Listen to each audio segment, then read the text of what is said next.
Welcome to the Beyond 6 Seconds podcast. I'm your host, Carolyn Keel, and on today's episode, I'm speaking with Torina Gedler, the musician also known as DEઆ EX MACHINÀ, which means goddess from the machine in Latin. With their lush synth-pop sound, DEઆ EX MACHINÀ promotes harmony and inclusion in society through authentic disability representation in music. Along with earning grants for their songwriting, DEઆ actively advocates for justice of all kinds, especially disability, through their work as a professional member of RAMPed, which is Recording Artists and Music Professionals with Disabilities, as well as allies in advocacy of Des Moines. They advocate for the arts, LGBTQIA+ rights, and environmental justice in their work and lifestyle, and are passionate about their local community in the Des Moines, Iowa metro area. DEઆ treated music like an extreme sport as a child and thought there was no chance of pursuing a career after a brain injury rendered them disabled. Now a professional musician at the age of 31, DEઆ's story is one of resilience and hope for all who face adversity. DEઆ, welcome to the podcast. Hi, Carolyn. Thank you so very much for having me. Yeah, I'm really excited to learn about your story and how you became a musician, and to learn about some really exciting work that you have coming up very soon. You have a really interesting musical persona, DEઆ EX MACHINÀ. Could you talk more about what the meaning of that is and kind of where that came from for you? The name DEઆ EX MACHINÀ figuratively means to rise from the machine-like systems that are put upon us when we are born, like capitalism, the patriarchy, sexism, ableism. And literally, like you had said, it means goddess from the machine. In Latin, it originated in Greek tragic theater.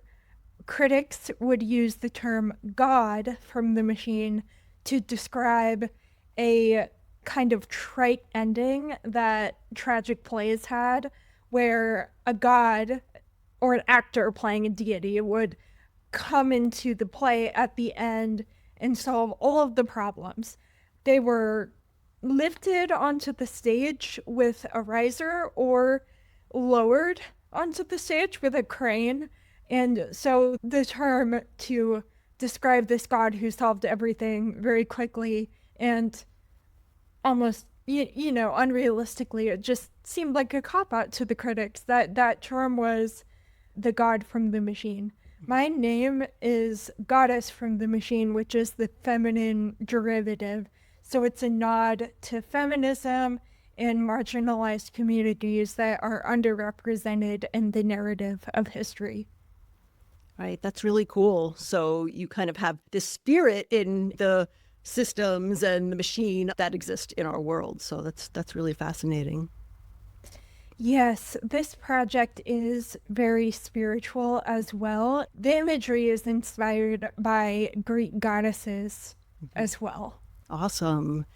Yeah, well, that's really cool. And I'm so excited to learn more about your music. You've been a musician since a very young age. So how did you discover your interest in music? I was classically trained as a musician, and my family is very musical. So I have known how to read music since I knew how to read. When I was a musician early in my life, it was more like sports, and I did it to compete, and I did it because I was good at it. I didn't become so passionate about it until I had my brain injury at the age of 14.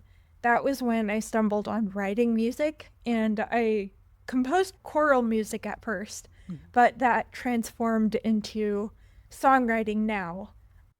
And that is the project that I am the most focused on. Mm-hmm. So yeah, I was going to ask how your disability through your brain injury impacted your music, as well as the rest of your life.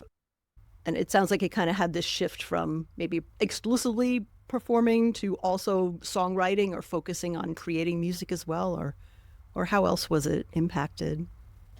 Yeah, I was a performer at first before I had the brain injury, and the brain injury slowed down my willingness to be a performer at first. But then I saw the existence of RAMPed, and I learned about what they stood for, and I thought, I've got to start sharing my art. So I started writing, and that is what drove this synth pop project that we are talking about today, DEઆ EX MACHINÀ. It really is a passion project for me. I feel very strongly about disability representation in music. If I had had that kind of representation as a 14-year-old in music to look up to, I wouldn't have gone through the mental health crisis that I had gone through because of recovering from the brain injury. To sum it all up, my disability, I feel like, allows me to do what I do today. It's not a barrier at all. It's completely intertwined with it. Wow. So yeah, and you have a new EP coming out, which is actually your debut EP coming out very soon. It will be coming out in just a few days. So I'd love to learn more about that. What are some of the main themes that you focus on through the music that's on this EP? The main themes of the EP are fantastical imagery that acts as a vehicle for my own emotions about the world that we live in right now in 2026. The songs themselves on the EP, 5 of them, were written in 2022 and 2023. And basically, they walk you through my life as a closeted, neurodivergent, and queer child into being self-actualized and empowered in my identity. And it's also very spiritual. There are a lot of themes of spirituality, especially in the last 2 songs of the EP. The very first song of the EP is kind of about my frustration with perfectionism and the expectations placed on me as an AFAB person. Musically, you hear me kind of explode out of all of that, exploding from people pleasing, even though I still have a long ways to go in overcoming my people pleasing tendencies. The second song is about my neurodivergent youth specifically. I was not diagnosed with anything, but I am in the process of trying to get some kind of neurodivergence diagnosed, whether that be ADHD or autism. I have talked to therapists about it.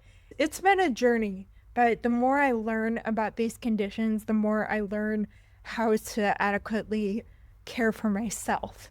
And ultimately, when we care for ourselves, we care for the world around us, right? Right. So that is that. The third song is about me learning to love myself as a disabled person. For a long time, I didn't even want to accept that I'd had this brain injury. The brain injury that I did have, by the way, is called an AVM, or arteriovenous malformation. It's a ruptured blood vessel in the brain. Mine was in the brain stem. Oh. So everything just takes longer to go in and longer to go out. But ultimately, I think the same way I used to. It's just harder to get my words out sometimes. So in a way, this brain injury has exacerbated the autistic symptoms that I experience. Yeah, the lyrics and music together, they tell a story of overcoming internalized ableism, perfectionism, and homophobia to become spiritually enlightened and self-actualized as a disabled person. The fourth song on the EP is about how I found empowerment through witchcraft. And then the fifth song kind of ties it all together about being spiritually awakened. That's great. It's so deeply influenced by your own personal experiences. The songwriting and the recording process sounds like a really great way to sort of process and reflect on a lot of things you've gone through in your life. So that's really cool. Thank you. Thank you so much. You mentioned that you wish you had had music role models when you were much younger who were in the disability space or who were queer, who you could relate to, and that you probably wouldn't have struggled as much. When you got involved with Ramped, Was that around the time that you were writing these songs? Like, how did getting involved with that group, because there's so much great representation there, how did that influence your writing? Yes. So I found out about Ramped pretty soon after it was founded in 2022. I was preparing a workshop on disability and music for a community organization that is called Girls Rock Des Moines. I was teaching this workshop to kids from age 8 to 18. So yeah, it's a pretty wide range of abilities and attention spans. But that's how I found out about Ramped. It was the first thing that popped up on a web search when I put in my browser disability and music. From there, I searched that database, and I did see some amazing disabled musicians like Gaitlin Lee. She came to my state not too long ago, too. There's, of course, Lachi, the CEO of Ramped, who is amazing. And they're all just so supportive, too, and have really rooted me on and believed in me. And that belief in me has just helped kindle that flame. I learned about Ramped about 3 months before I started doing most of the songwriting. So the timing was actually uncanny. My sister is an incredible songwriter as well. She lives in Chicago now. At the time, she was still going to school. She welcomed me into this songwriting group with her songwriting teacher from her music school. It had nothing to do with the school. It was just this creative challenge that she ran. And that's where I wrote all of those songs. And I wrote them with the intention of expressing myself. I didn't even think about being an artist at the time, but I had been following Ramped, and the more I saw from them and the more I thought about them, the more I thought, geez, maybe I should release some of these. Maybe I should try harder to produce them first before releasing them. So that was eventually what led me to have my first release in 2023. If all of this would have come together in my mind faster, maybe I would have jumped into a career as a songwriter. But I was also studying music therapy in 2022 at that time, so I hadn't completely let go of that career. But I found out that songwriting is more aligned with what I want to do, and it just serves my needs better as well. In the end, that's how I chose songwriting over music therapy. Do you work with a band, or do you play all the parts and sing? Like, how did that work for the EP? Oh, that's such a great question.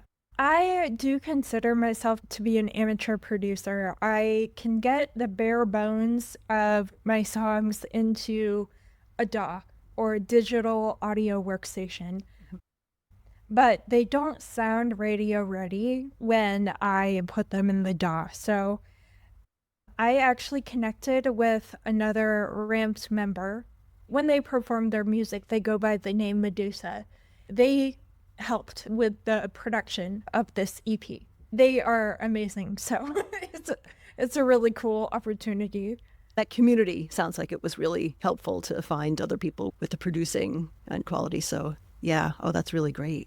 So now your EP is coming out on July 29th. Are you doing a local tour, like performances to help promote it, or is it mainly sort of digital distribution that you do to share that it's out there? I have some tentative shows lined up in the fall, but nothing is set in stone yet. I do have a release show itself. It's taking place on Wednesday, July 29th at XBK in Des Moines, Iowa. The show is at 7, the doors are at 6. I'm having 3 other artists perform with me at this show. They're local. It's going to be a big show, and it's going to be great. I also have a tarot reader who's going to be there when the doors open, so people can get their cards read if they wish. Wow. It's going to be a good time. That sounds really great. That's so much fun to be able to have the live show for the release date.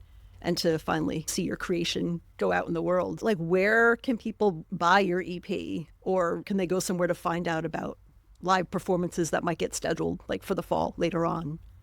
I plan to sell vinyl of my EP from my website. My website is DEઆEXMACHINA.music. So DEAEXMACHINA.music. Future shows will be listed on there as well. Okay, perfect. Yeah, I can put your website in the show notes of the podcast so people can just click on it from there when they're listening to this episode. Wonderful. Wow. And for your EP, are you also doing any digital distributions anywhere, or is it mainly vinyl? Yeah, it's going to be available for streaming on streaming platforms for now, like Spotify and Apple Music. I'm going to have copies available for download on Subvert and Bandcamp. Subvert is this new platform that is trying to get away from the corporate mindset that Bandcamp has. I'm hoping eventually that I can just use Subvert. I think that's the best thing out there right now to get my music heard. That and playing live. But since I'm still really new and no one really knows my music yet, I've been advised to still release my songs on Spotify and Apple Music and Bandcamp and all of that. Just cast a wide net.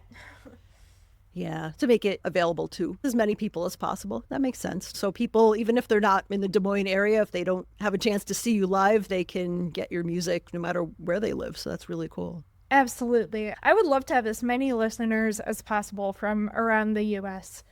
I have friends across the nation in Ramped and from other music business endeavors, and I hope to eventually be able to go on tour. I don't know how practical that is as a disabled person, but we will see.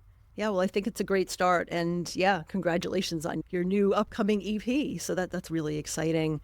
Thank you. DEA, is there anything else that you'd like our listeners to know, or really anything else that they can help or support you with? Well, it would really help me if people in general hired more disabled artists and didn't use AI. They hired artists instead.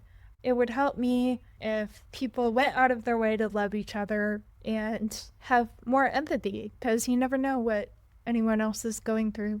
And if you do feel like it, spread the word about my EP too. Okay, wonderful. Thanks again, DEA, for sharing your story and your music journey and all of the really exciting work that you're doing. And really looking forward to your EP coming out in just a few days. So congratulations again. And yeah, thank you again for being on the show to talk about your music. Thank you so much, Carolyn. I'm honored to be here.